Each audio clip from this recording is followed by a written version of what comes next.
Hello and welcome to my channel. Well, yet another stitch, which to be honest I love this stitch. It's so beautiful. I don't know, to me it looks like a candy, those sugar candies that are, I don't know, but this is nice for a blanket or a scarf, whatever you want to do, because this is reversible.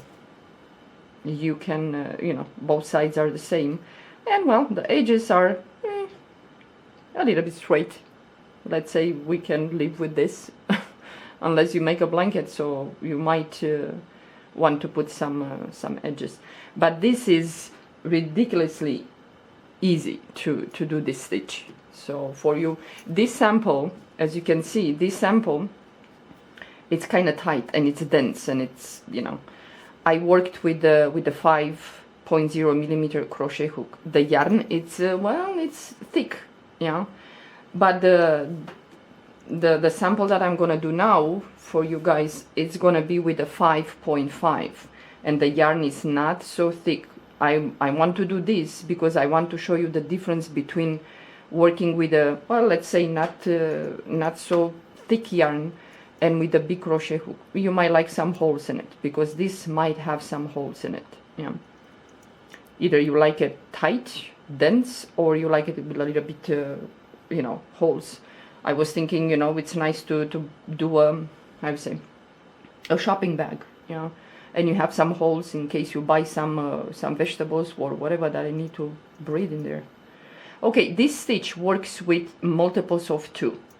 So I chain my multiples of 2. What we're gonna do, we're gonna skip the first chain, this one, and in the second chain from the hook, we're gonna go in there and we're gonna pull up a loop.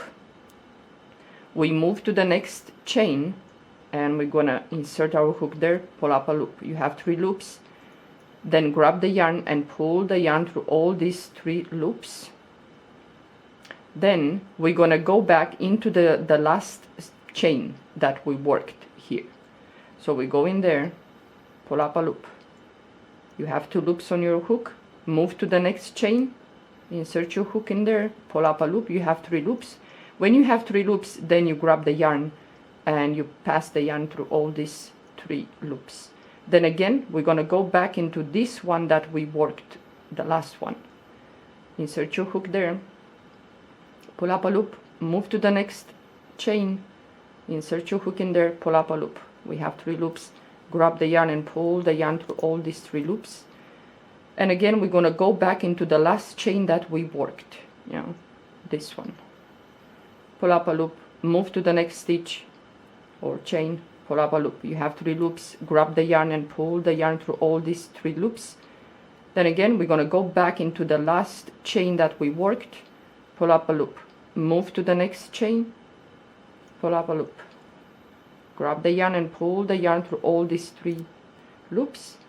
And again, we're gonna go back into the last chain that we worked, pull up a loop, move to the next chain, insert your hook in there, pull up a loop, 3 loops, grab the yarn and pull the yarn through all those 3 loops, and so on. Don't forget to go back into the chain that you worked.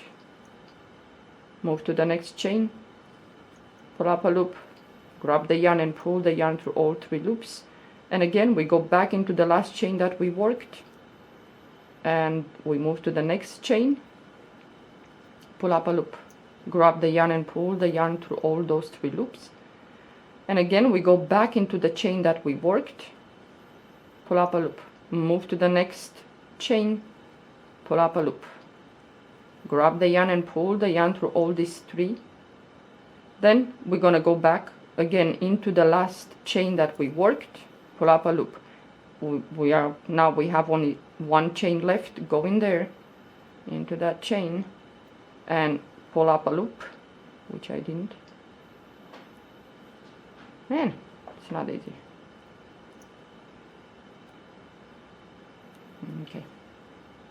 Okay, pull the yarn through all 3 loops.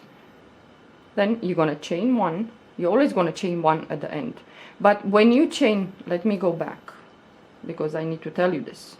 When you reach the end and you have to chain 1 at the end, try to make this a little bit loose, because we're going to work into this this chain. Yeah, so turn your work, and now we're going to go insert our hook into this chain 1 that we did, and try to pick up 2 loops. Yeah, that's why I'm saying leave it a little bit loose. That is going to be easy to get in.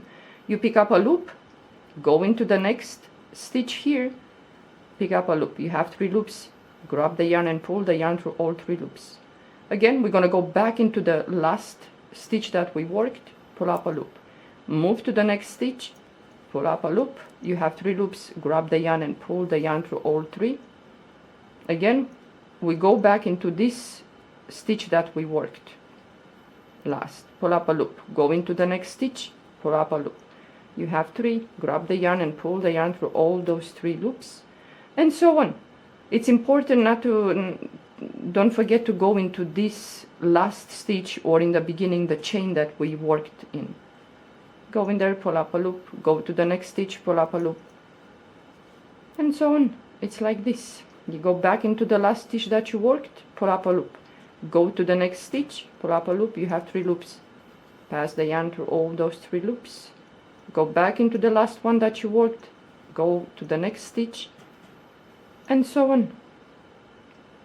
It's so easy, this stitch, and it's, well, I trying to stay away from the word relaxing, but this is just easy.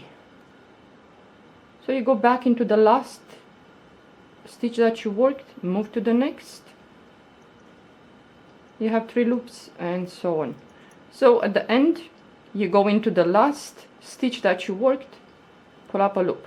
You have the last stitch here, go in there, pull up a loop. You have 3 loops, grab the yarn and pass the yarn to all those 3 loops. It's gonna look like this.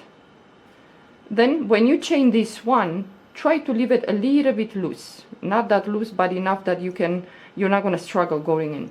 So we're gonna go into the chain that we just did and insert your hook. You see, if you don't leave it loose, you're gonna struggle. Pull up a loop. The first stitch is here, go in there, pull up a loop, 3 loops, and so on. Go back into the last stitch that you worked, pull up a loop, move to the next stitch, pull up a loop, and so on. It's really easy, this stitch. And I think the edges are, well, quite straight, so you can live with that. Yeah, but to me it looks like candy, or those the kids, the toys that they have, like, I don't know how you call those, the windmills, like, something like that. But here in Japan they have sugar candies with that shape, and that was the first toy in my mind when I saw the design. I said, man, that looks like those sugar candies. Okay, so you reach the end. You go back into the last stitch that you worked, pull up a loop. The last stitch is here, go in there, pull up a loop. You have 3 loops, grab the yarn and pull the yarn through all those 3 loops, and chain 1. Well, try to leave it a little bit loose, not too loose, because otherwise the edge is going to be weird.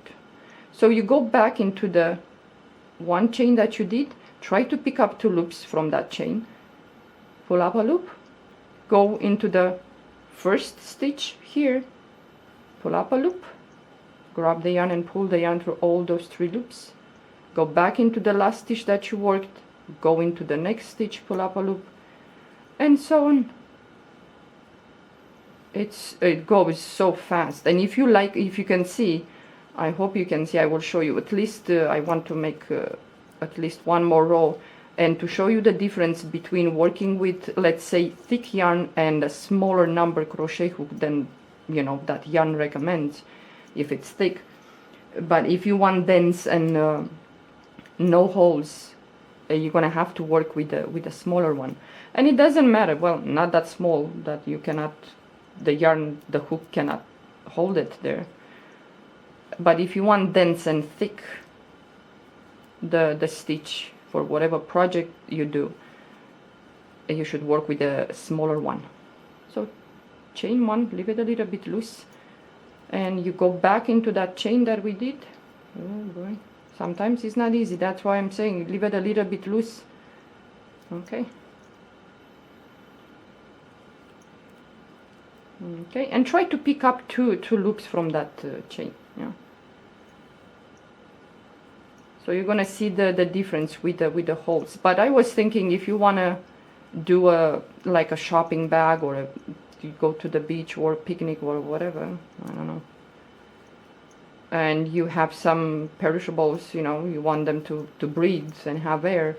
I think if you make this stitch with the bigger crochet number, will give you some holes, like a mesh. Yeah, well, I think this row is enough. You'll see the difference between the working with a small crochet number, which is really tight. Okay, let's see. You see, it has some holes in here. Yeah, it has the holes. This one, it's not quite. Yeah, it's really dense. You don't see the holes. And this one I worked with 5mm crochet hook, but this one I work with a 5.5.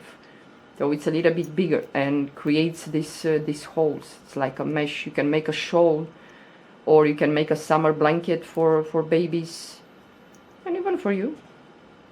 Yeah. Yeah, but this is really nice. I like it. It's like, you know, it has like 4 petals. I don't know how you say in English when you have a flower with whatever.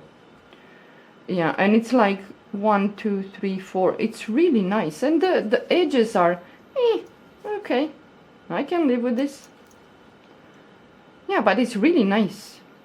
It's like those wind, when you blow on a stick, those wind mills or whatever it's that called for kids. It looks like that. Okay guys, this is the stitch. I think I'm gonna call this stitch the candy stitch, because to me it looks like a candy. You can call it the way you want. It doesn't matter. Okay guys, thank you for watching. Have a good day.